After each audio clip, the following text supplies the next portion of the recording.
On découvre donc la une de nos quotidiens de ce matin. On démarre avec le soleil. Voilà, le soleil qui revient sur le conseil présidentiel tenu hier avec le président de la République, justement Macky Sall, qui veut un dialogue social et un dialogue social pragmatique. Le chef de l'État convaincu qu'il n'y aura pas d'année blanche. Et puis, en exclusivité, le soleil nous parle des négociations, la vérité sur les points d'accord État, syndicats d'enseignants, à lire aussi à la une du journal Le Soleil.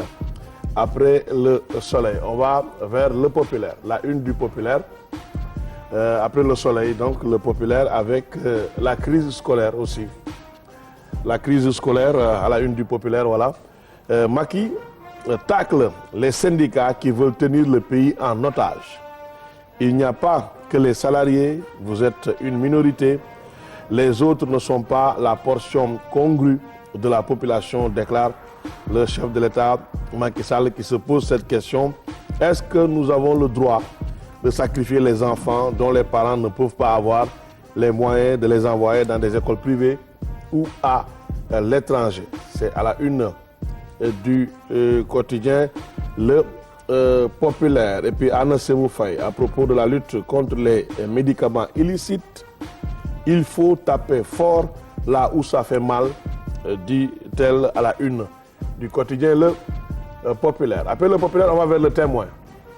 Voilà, Le Témoin qui revient aussi sur la crise scolaire. Macky Sall qui déclare il n'y aura pas d'année blanche. Donc à la une du quotidien Le Témoin. Le Témoin qui revient donc sur ce conseil présidentiel, conseil durant lequel le président de la République a fait cette déclaration pour rassurer les populations. Il n'y aura pas d'année blanche à la une de Témoin. Après Témoin, la Tribune, avec la même précision faite par le président de la République concernant la crise scolaire. Personne n'acceptera une année blanche.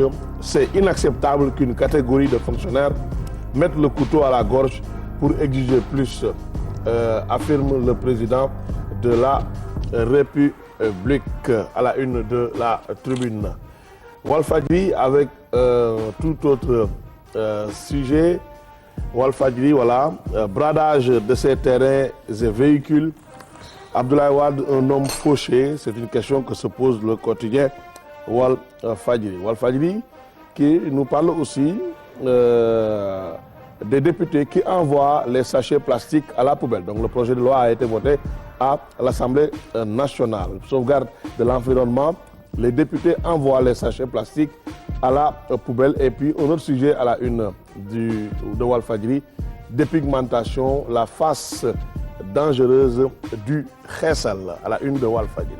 Après Walfadjri, nous allons terminer avec l'Observateur, les transhumants qui ne sont pas du tout contents, pas du tout. Donc la parole est donnée aux transhumants. Baylawan qui déclare « Je n'ai cure de ces gens-là », ceux qui critiquent les transhumants. Tchernolo estime que c'est de la méchanceté. Maître Nafissatou Diop Cissé, je suis choqué. Et Sitor Ndour aussi a parlé et il dit « J'en ai fini avec ce sujet ». Safiatou Ndiaye Diop, il ne faut pas mettre des étiquettes sur les gens. Et puis du sport, Diafra Sakho vide son sac. Jeunesse ne m'a jamais appelé.